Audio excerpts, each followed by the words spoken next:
그러므로 안식일에 이러한 일을 행하신다 하여 유대인들이 예수를 박해하게 된지라.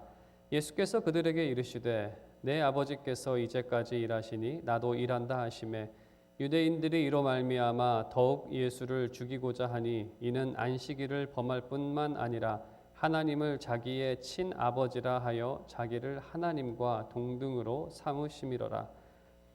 그러므로 예수께서 그들에게 이르시되 내가 진실로 진실로 너희에게 이르노니 아들이 아버지께서 하시는 일을 보지 않고는 아무것도 스스로 할 수 없나니 아버지께서 행하시는 그것을 아들도 그와 같이 행하느니라. 아버지께서 아들을 사랑하사 자기가 행하시는 것을 다 아들에게 보이시고 또 그보다 더 큰 일을 보이사 너희로 놀랍게 여기게 하시리라. 아버지께서 죽은 자들을 일으켜 살리심 같이 아들도 자기가 원하는 자들을 살리느니라. 아버지께서 아무도 심판하지 아니하시고 심판을 다 아들에게 맡기셨으니 이는 모든 사람으로 아버지를 공경하는 것 같이 아들을 공경하게 하려 하심이라. 아들을 공경하지 아니하는 자는 그를 보내신 아버지도 공경하지 아니하느니라. 내가 진실로 진실로 너희에게 이르노니 내 말을 듣고 또 나 보내신 이를 믿는 자는 영생을 얻었고 심판에 이르지 아니하나니 사망에서 생명으로 옮겼느니라. 진실로 진실로 너희에게 이르노니 죽은 자들이 하나님의 아들의 음성을 들을 때가 오나니 곧 이때라. 듣는 자는 살아나리라. 아버지께서 자기 속에 생명이 있음 같이 아들에게도 생명을 주어 그 속에 있게 하셨고 또 인자됨으로 말미암아 심판하는 권한을 주셨느니라. 이를 놀랍게 여기지 말라. 무덤 속에 있는 자가 다 그의 음성을 들을 때가 오나니. 함께 읽겠습니다. 선한 일을 행한 자는 생명의 부활로 악한 일을 행한 자는 심판의 부활로 나오리라. 아멘. 네, 오늘은 하나님의 구원과 심판, 성자 하나님의 구원과 심판이라는 제목으로 하나님의 말씀 증거하도록 하겠습니다. 천국에 가면 3번 놀란다라는 말이 있습니다. 무엇 때문에 놀라느냐면 첫 번째는 와, 천국이네. 내가 천국에 왔네. 천국을 보면서 놀라고, 두 번째는 천국에 있는 사람들을 보면서 저 친구도 여기 왔네 라고 해서 2번 놀란다고 합니다. 그 다음에 조금 더 있다가 3번째 놀라는 것은 그 친구는 없네 라고 하면서 3번 놀란다고 합니다. 이 말이 시사하는 것은 신앙 상태가 우리의 판단과 다를 때가 있다는 것입니다. 겉으로는 시끄럽고 요란하게 신앙생활을 하는 것 같지만 어쩌면 그 사람이 꼭 예수님께서 말씀하신 것처럼 주여 주여 하는 자가 다 천국에 못 간다고 하신 것처럼 그 친구가 없네라는 놀람이 있을 수도 있고, 또 조용히 신앙생활을 했던 어떤 친구는 전혀 그럴 것 같진 않았지만 정말 진실된 신앙을 가지고 신앙을 생활했기 때문에 그렇게 천국에 있을 수도 있다는 겁니다. 당연히 그냥 그 가상의 말이지만 또 그렇게 크게 진리에서 벗어난 말 같지는 않습니다. 우리가 사람의 속마음을 알지 못하기 때문에 그 사람의 마음과 신앙 상태를 우리 인간이 판단할 수는 없기 때문에 타인에 대한 구원의 여부를 확실하게 알 수는 없습니다. 그렇기 때문에 목사의 입장에서는 그 목사의 역할이 신자가 천국까지 인도받는 것을 원하고 또 그러한 사역을 하기 때문에 늘 염려가 있습니다. 그 마음을 꿰뚫어 본다면 그 사람이 신앙 상태를 정확하게 판단할 수 있다라고 한다면은 그래도 염려가 덜할 텐데, 모르겠습니다. 염려가 덜할지 더 많아질지는 모르겠지만 아무튼 목사가 그 사람의 마음의 신앙 상태를 꿰뚫어 볼 수는 없기 때문에 늘 긴장과 염려가 있는 것 같습니다. 특히 지금과 같은 코로나 기간 중에는 이 신앙생활이 좀 정상적이지 않은 우리가 신앙생활을 하고는 있습니다. 이러한 신앙생활 가운데에서 혹시나 성도들이 낙오되지 않을까라는 그러한 염려가 더해지는 그러한 기간이기도 합니다. 아무튼 그 오늘 말씀을 준비하면서 저는 여러분 모두가 영원하고 새로운 생명으로 살아가기 원하고 또 그 새로운 생명이 지금부터 영원까지 이어지기 원하는 마음으로 오늘 말씀을 준비했습니다. 우리가 오늘 말씀을 통해서 주님을 더욱 믿음으로 그 주 안에 있는 새 생명을 여러분 모두가 누리기를 바랍니다. 오늘 말씀의 시작은 이 더 큰 논쟁으로 시작이 됩니다. 지난주에 안식일에 대한 논쟁이 있었는데 안식일을 범한 이유로 예수님을 박해하기 시작합니다. 유대인들이 예수님을 박해하는데 그 안식일을 범한 그 일에 대해서 17절에 보게 되면 예수님께서는 이렇게 답변을 하십니다. 내 아버지께서 이제까지 일하시니 나도 일한다. 이 말은 그 안식일에 자신이 사역을 하는 것이 정당하다는 그러한 말로서 그들에게 하신 말씀입니다. 하지만 이 말씀은 더 큰 논란을 불러일으킵니다. 그것은 18절에 언급된 것처럼 하나님을 자신의 친아버지라고 불렀기 때문에 그 17절에서 내 아버지가 일한다고 했을 때 그 내 아버지라고 예수님께서 하셨을 때에는 우리가 보통 그 성경에서 말하는 우리 아버지의 그런 개념이 아닙니다. 정말로 부작 관계, 친척 관계로서 하나님을 내 아버지, 그러니까 친아버지라고 부르신 것입니다. 이것이 논란이 된 것입니다. 자기 자신이 만일에 하나님 아버지를 자신의 친아버지라고 부를 때 그것은 자기 자신이 하나님이라는 주장입니다. 이 말의 의미가 논리적으로 어떠한 의미를 담고 있냐면 만일에 양이 그 새끼를 낳으면 양입니다. 말이 새끼를 낳으면 절대로 소가 될 수는 없습니다. 말입니다. 사람이 자녀를 낳으면 사람의 아들은 완전한 사람입니다. 하나님이 아들을 낳았다. 영원히 아들을 낳은 성자 하나님이죠. 하나님의 아들이라고 한다면 그 사람은 완전한 하나님입니다. 사람이 아니고 하나님이라는 의미입니다. 여기서 예수님께서 하시는 말씀은 하나님과 자신의 그러한 이 친척, 친아버지 그리고 예수님 본인은 완전한 하나님이라는 것을 말하는 것입니다. 그래서 18절에 그 하나님과 자신이 동등된다라고 생각했다. 그들이 오해한 것이 아닙니다. 예수님은 정말 그렇게 말씀을 하고 계십니다. 나와 하나님은 그 어떤 동등한 완전한 하나님이다라는 거죠. 여러분의 아들이 커면 여러분하고 똑같은 인간이 되지 않습니까? 마찬가지로 예수님도 성자 하나님도 완전한 하나님이십니다. 하지만 예수님께서 19절 이하로 쭉 하시는 말씀은 무엇이냐면 이 동등하다는 의미가 통상적인 의미가 아니라는 것을 먼저 밝히십니다. 동등하다는 통상적인 의미는 비교한 것에 대한 결과이고 또 경쟁적인 개념이 포함이 되어 있습니다. 동등하다고 했을 때 예를 들어서 두 나라가 동등하다, 미국과 중국이 동등한 나라다라고 했을 때에는 두 나라를 비교를 해서 이 비교한 어떤 결론을 내린 것이 바로 동등하다는 단어입니다. 그리고 그 동등하다는 단어에는 늘 이 경쟁에 대한 그 개념이 포함이 되어 있습니다. 누가 더 나은가라는 그러한 생각을 하기도 하고 이러한 개념이 포함이 되어 있는데 이 성부 하나님과 성자 하나님의 이 동등하다는 그 말은 이 유대인이 지금 생각하는 그러한 개념이 아니라 구약의 하나님이 따로 있고 신약의 하나님이 따로 있는 것이 아니라 어떤 두 사람을 비교할 수 있는 것이 아니라 이 두 사람은 완전히 서로 의존한다는 그러한 의미를 이 동등함의 의미를 지금 설명하고 계시는 것입니다. 19절에서 예수님께서는 이렇게 설명하십니다.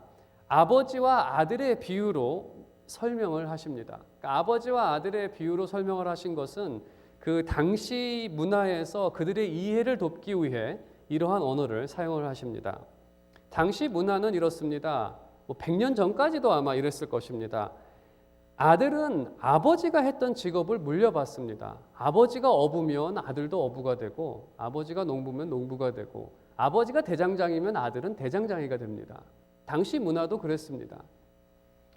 그래서 보통 아들은 아버지가 하시는 일을 보고 배우는 견습생입니다. 어떻게 하시는지 보고 또 그대로 행하는, 그래서 그러한 비유로 지금 설명을 하고 계시는 것입니다.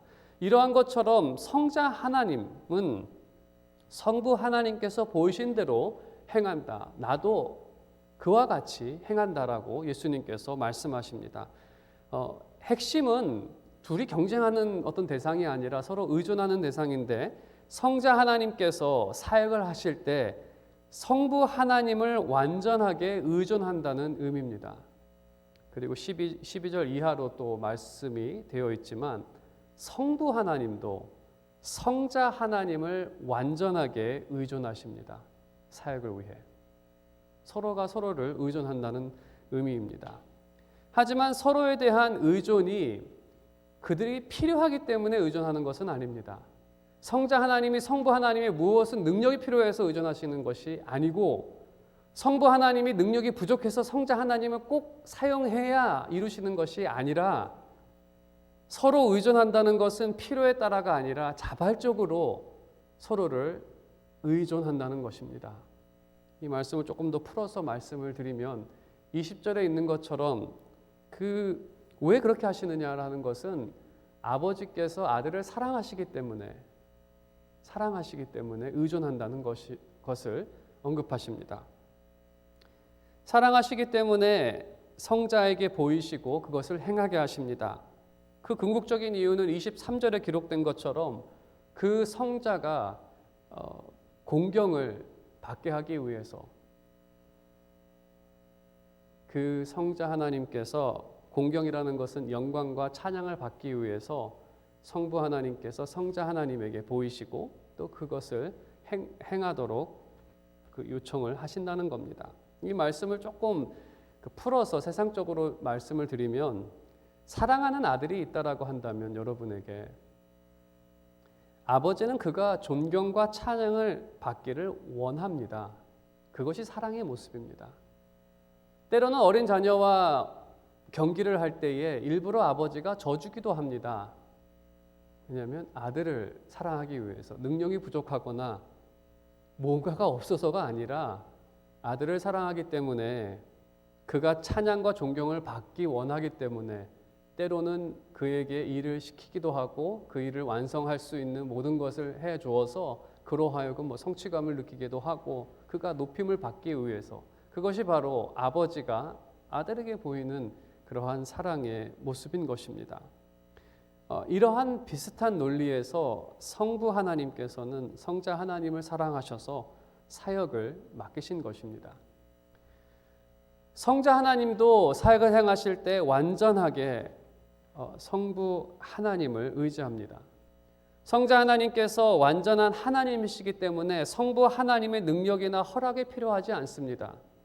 사람을 병든 자를 일으키시고 죽은 자를 살리실 때에 성부 하나님께서도 완전한 하나님이시기 때문에 그에게 생명을 줄 수가 있고 모든 것을 동일하게 하실 수 있습니다. 하지만 성자 하나님도 성부 하나님을 사랑하십니다. 그래서 그 사랑은 순종을 통해 사랑을 보여주십니다. 성부께서 부탁하지 않은 것을 하지 않습니다. 성부께서 원하시는 것을 그대로 이행하십니다. 그리고 성부께서 주신 그 권한을 가지고만 행사하십니다. 그리고 그 순종을 통해 성부 하나님을 영화롭게 하셨습니다. 이것도 예를 들어서 말씀을 드리면 이러한 것과 같습니다. 자녀가 커서 이제 스스로 많은 것을 결정할 수 있는 나이가 오게 됩니다. 저도 그러한 나이가 되었을 때 차를 구입한 적이 있습니다. 제 스스로가 딜러십에 가서 사인을 하고 제가 차를 이제 매달 얼마를 내겠다고 약속을 하고 차를 구입을 했습니다.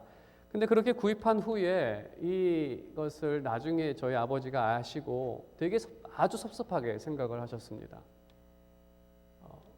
한 번이라도 좀 의견을 묻고 이제 그러한 것을 원하셨는데 그것을 제가 캐치를 하지 못한 거죠. 그래서 그 이후로는 지금까지도 차를 구입하거나 집을 구입하기 전에는 아버지께 꼭 여쭙습니다. 내가 이러이러한 차를 사려고 하는데 아버지의 허락을 묻습니다. 허락을 묻는 것이 제가 능력이 부족해서가 아니라 제 판단이 부족해서가 아니라 이것이 바로 아버지에 대한 존경이고 아버지에 대한 저의 좀 난사스럽지만 사랑의 표현이기도 합니다. 성자 하나님께서 이러한 것과 같은 모습을 보이신 것입니다. 성자 하나님께서 판단이 부족하셔서 능력이 부족하셔서 하나님보다 성부 하나님보다 무언가가 그 부족한 부분이 있어서 성부 하나님을 순종하거나 그를 따르거나 그가 하신 그 범위 밖의 일을 하지 않는 것이 아니라 이것이 바로 성자 하나님이 성부 하나님께 보이신 사랑이고 또 그것을 통해서 성부 하나님께 영광을 돌리는, 그래서 성부 하나님과 성자 하나님의 그 관계를 사랑의 관계라고 얘기를 합니다. 그럴 수밖에 없는 것이 하나님은 사랑이기 때문에 성부 하나님이건 성자 하나님이건 그분들은 다 서로에 대해서 사랑으로 대하시는 분들입니다. 사랑은 서로를 존중하고 서로를 높이는 그러한 관계. 그래서 이 부분에 있어서 예수님께서 하고자 하시는 말씀은 하나님, 성부 하나님, 너희가 부르는 그 하나님 아버지와 나는 동등한 사람이라는 것은 맞다는 겁니다. 하지만 그것이 그 그리스 시대에 포세이돈 바다의 신과 누구의 신이 싸우면 누가 더 좋냐 비교를 해가지고 어떤 신이 나에게 더 적합하냐 이러한 개념이 아니라, 이러한 동등한 개념이 아니라 성부 하나님과 성자 하나님은 서로 사랑하고 완전히 의존하고 또 서로 경쟁하는 그러한 하나님이 아니라는 것을 그들에게 먼저 말하고 있는 것입니다. 그래서 이 관계 안에서 그들은 20절에 있는 것처럼 크고 놀라운 일을 행하셨습니다. 그 두 분이 그렇게 크고 놀라운 일을 행하셨는데 그 크고 놀라운, 여기서 말하는 크고 놀라운 일은 무엇이냐면 5장의 배경에서 우리가 생각을 해보면 38년 된 병자를 고치신 일을 행하셨습니다. 당연히 이것은 그 구원에 대한 증표로서 보여주신 사건입니다. 또 우리가 이 요한복음 좀 뒷부분에 가게 되면 나사로가 죽었을 때 죽은 나사로를 육신을 부활시키는 그러한 놀라운 일을 행하십니다. 하지만 20절에서 더 크고 놀라운 일을 말하고 있는데 이보다 더 크고 놀라운 일은 바로 영생을 주시기 위한 구원의 역사를 말하고 있습니다. 영생을 주시기 위한 구원의 놀라운 일을 행하셨다라는 것이죠. 이 놀라운 일을 하시기 위해서 요한복음 3장 16절에 성부 하나님께서는 죄인이라도 멸망하지 않기 위해 영생을 얻기 위해 그 독생자를 보내셨다는 겁니다.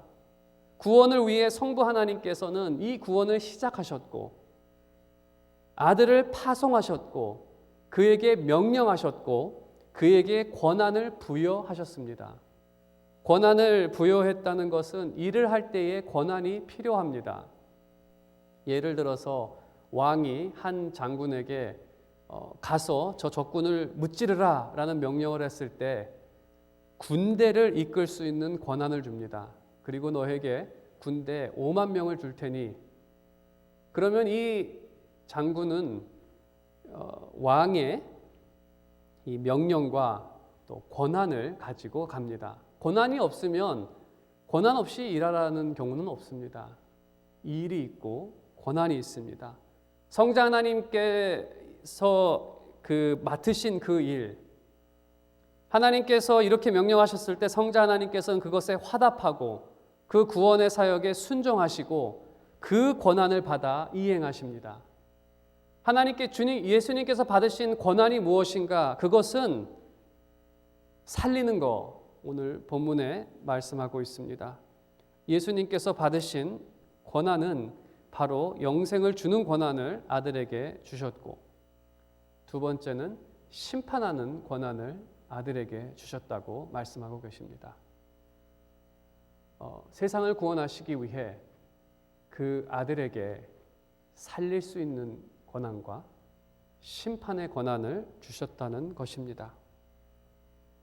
다른 말로 하면 예수 그리스도에게는 구원에 대한 모든 권한이 예수 그리스도께 맡겨져 있습니다. 구원을 위한 심판의 권한도 예수님께 있는 거죠. 우리가 매주마다 그 신앙 고백을 합니다. 산자와 죽은 자를 심판하러 오시리라. 이것은 성자에 대한 우리의 신앙 고백입니다. 22절에 있는 것처럼 성부는 아무도 심판하지 않으십니다. 구원의 전권은 성자에게 있기 때문에 성부 하나님께서 심판을 못 하시는 것이 아니라 안 하시는 것입니다. 우리가 본 것처럼 성자를 사랑하셔서 그가 영광을 얻기 위해 모든 구원의 권한을 그에게 주셨다는 것입니다. 그리고 성부 하나님께서는 성자 하나님께서 하시는 사역을 늘 만족해 하십니다. 그 이유는 우리 본문에서 기록된 것처럼 보이신 대로 행하기 때문에 성부 하나님의 뜻 밖에서 일을 하지 않기 때문에 성자 하나님께서는 성부의 마음을 가지고 성부의 뜻대로 행하시기 때문에 그래서 성부 하나님과 성자 하나님의 마음, 그 죄인을 향해 그 구원하고자 하는 그 마음은 동일합니다. 왜냐하면 성부 하나님께서 보이셨고 성자 하나님은 그대로 행하셨기 때문에 성자 하나님과 성부 하나님의 의지와 뜻은 동일합니다. 이견이 없습니다. 그 안에는 완전한 연합과 하나됨, 동일함이 있습니다. 그래서 예수님께서 말씀하십니다. 자신을 본 사람은 하나님을 본 것이고 하나님의 마음은 예수님으로 나타납니다. 우리는 하나님의 마음이 어떠한지 알 수는 없습니다. 하지만 우리가 예수 그리스도를 바라봤을 때 그가 하신 행동과 그의 모습을 보았을 때 성부 하나님의 마음이 어떻다는 것을 우리는 압니다. 그리고 하나님의 뜻과 의지는 예수 그리스도의 말씀으로 나타납니다. 하나님의 뜻이 어디 다른 곳에 있는 것이 아니라 바로 모든 정권을 가지고 계시고 하나님의 마음과 뜻 안에 계신 그 주님의 말씀이 바로 하나님의 뜻이고 하나님의 의지가 담겨 있습니다. 그렇기 때문에 요한복음 뒷부분에 또 등장은 하지만 그렇기 때문에 예수 그리스도 외에 구원을 위한 다른 방법이 없다는 것입니다. 예수 그리스도께서 심판을 하시고 예수 그리스도께서 생명이 있으시고 성부 하나님께서 그것을 예수 그리스도에게만 주셨는데 어떻게 다른 구원이 있을 수 있겠습니까? 성부 하나님은 전적으로 성자 하나님이신 예수님을 의지하여 구원하십니다. 그것은 자신이 부족해서 성자 하나님을 통해서 구원하시는 것이 아니라 사랑과 또 그가 영광을 받기 위해 성부 하나님께서는 전적으로 성자 하나님을 통해 세상을 구원하십니다. 요한복음 3장 16절에도 그렇게 기록이 되어 있습니다. 세상을 사랑하셔서 하신 행동은 바로 아들을 보내심. 성자 하나님은 자의로 구원하지 않습니다. 성부 하나님의 계획과 부여받은 권한으로 모든 구원의 사역을 완성해 나아가십니다. 그래서 구원의 사역을 행하심으로써 성자 하나님께서는 성부 하나님을 영화롭게 하십니다. 아마 이 구절이 삼위일체나 또 성부 하나님, 성자 하나님에 대한 그 관계를 가장 좀 아주 잘 나타내 있는 그러한 구절인 것 같습니다. 그래서 그들의 사역의 결과로서 24절 이하로 보게 되면 그렇기 때문에 예수님의 말씀을 듣고 성부를 믿는 자는 영생을 얻었습니다. 그들에게는 심판이 이미 지나갔습니다. 이것은 예수님의 선포입니다. 심판의 권한이 성자 하나님이신 예수님께 있기 때문에 예수님께서 이렇게 선포하시면 끝입니다. 나를 믿는 자는 심판이 지나갔다라고 예수님께서 말씀하셨기 때문에 그리스도를 믿는 자들은 심판을 당하지 않습니다. 이것이 예수님의 말씀이 갖고 있는 능력이죠. 더 나아가 우리가 30절, 9절, 30절에서도 보게 되겠지만 예수님의 심판은 의롭습니다. 공의롭습니다. 그 말은 죄인이 당해야 할 정죄와 형벌을 예수님께서 대신 당하셨습니다. 그렇기 때문에 단순히 그 말은 예수님의 말씀은 말씀으로 끝나는 것이 아니라 십자가라는 충분한 근거가 있기 때문에 우리는 더 확신할 수 있는 그러한 예수님의 말씀이 되는 것이죠. 그래서 25절 이하의 말씀을 보게 되면 주님의 말씀을 듣고 생명을 얻는 자들이 살아난다라고 말씀하십니다. 이것은 우리 가운데 나타난 영적인 현실입니다. 이것은 상징적인 것이 아니라 실질적인 현상을 말씀하십니다. 우리의 영혼은 이미 생명을 받았습니다. 정말로 주님을 믿는 자는 그리스도와 함께 죽고 부활했습니다. 더 이상 그들에게는 정죄함이 없습니다. 여러분에게는 이미 그 영원한 생명이 여러분 가운데 있습니다. 죽어서 믿는 자는 죽어도 살겠고 살아서 믿는 자들은 영원히 살 것이다라고 한 것이 바로 여러분에게 믿는 자들에게 영원한 생명이 있어서 예수님께서 하신 말씀입니다. 아무튼 이 요한복음의 이 뒷부분에 다 나오는 내용들입니다. 우리가 더 상세하게 보도록 시간이 되면 상세하게 보도록 하겠습니다. 그렇기 때문에 우리가 주님의 말씀, 이 주님의 음성을 들을 때마다 믿는 자의 마음은 움직입니다. 우리가 이 예수님의 말씀, 특히 이 선포의 말씀을 들을 때마다 우리의 마음이 움직일 수밖에 없습니다. 그리고 영생에 이르는 참된 의, 우리 마음 가운데 이 꿈틀거림, 또 영생을 이르는 그 참된 의에 대한 열정과 행함이 우리 가운데 나타납니다. 당연히 이 시대 속에, 이 세대 속에서는 우리는 속사람과 겉사람은 늘 긴장 가운데 살아갑니다. 때로는 죄를 범하기도 합니다. 하지만 말씀을 하실 때 우리로 하여금 다시금 깨닫게 하십니다. 그리고 빛이신 주님께 나아가는 그러한 길을 우리에게 허락하십니다. 그리고 우리는 십자가 아래에서 위로를 받고 또 죄에서 완전히 자유할 날을 소망합니다. 우리가 살아있기 때문에 주님의 음성을 들을 때마다 그 빛으로 나오게 되는 것입니다. 그리고 때로는 우리가 하나님의 나라와 의를 구하며 또 행하며 살아갑니다. 때로 이 일을 행할 때마다 하나님 아버지를 영화롭게 하는 삶을 살기도 한다는 것입니다. 그 삶이 미래에만 우리가 그렇게 사는 것이 아니라 오늘 우리가 그 삶을 살아가고 있다는 것입니다. 신자의 삶에서 역사하는 영원한 생명의 증거들입니다. 그리고 27절 인자에 대해서 말씀하십니다.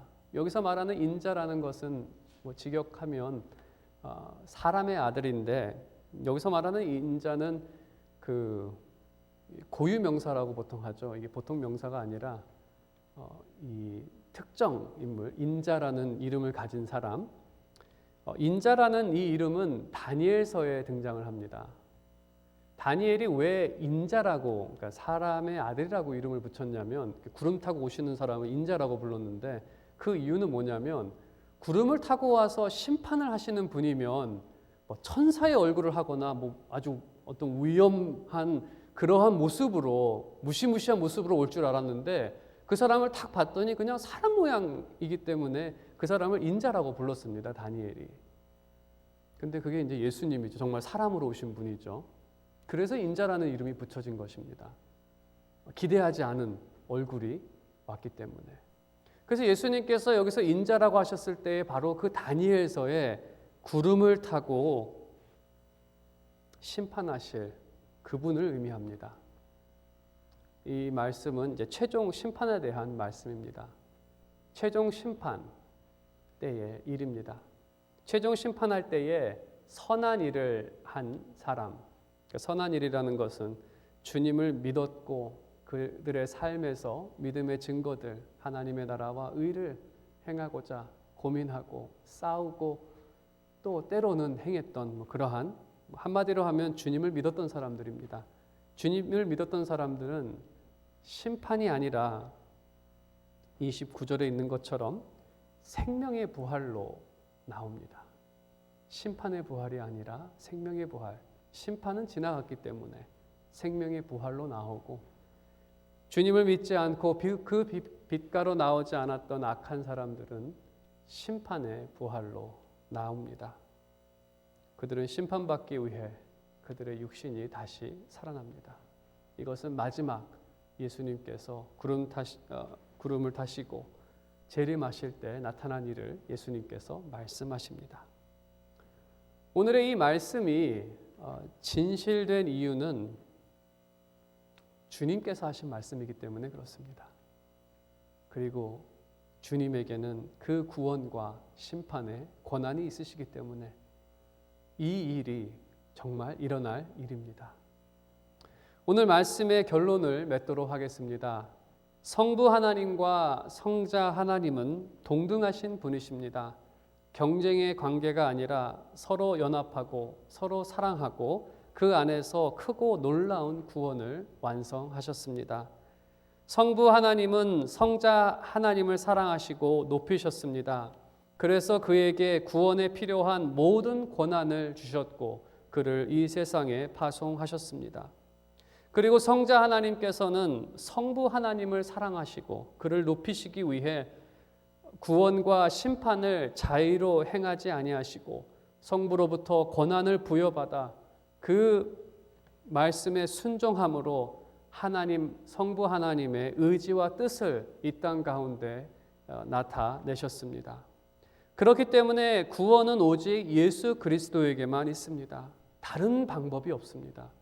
다른 방법으로 하나님께 나아간다. 그러한 일이 있을 수가 없습니다. 오직 주님만이 길이고 생명이고 아버지께로 가는 유일한 방법이 되는 것입니다. 주님에 대한 참된 믿음, 하나님께서는 우리가 멸망이 아니라 영생을 받기를 원하십니다. 그리고 주님에 대한 참된 믿음을 가질 때 멸망이 아니라 영생으로 인도하게 됩니다. 그리고 그 새로운 생명은 오늘부터 영원까지 우리가 누릴 수 있는 생명입니다. 진정으로 제가 바라는 것은 여기 계신 여러분 모두가, 그리고 또 화면을 통해 이 말씀을 듣고 있는 여러분 모두가 참된 생명 가운데 거하며 이 일을 우리 가운데 이루신 성삼위 하나님께 찬양 돌리며 그 안에서 기뻐하며 살아가는 여러분의 삶이 되시기를 주님의 이름으로 축원드립니다. 기도하겠습니다.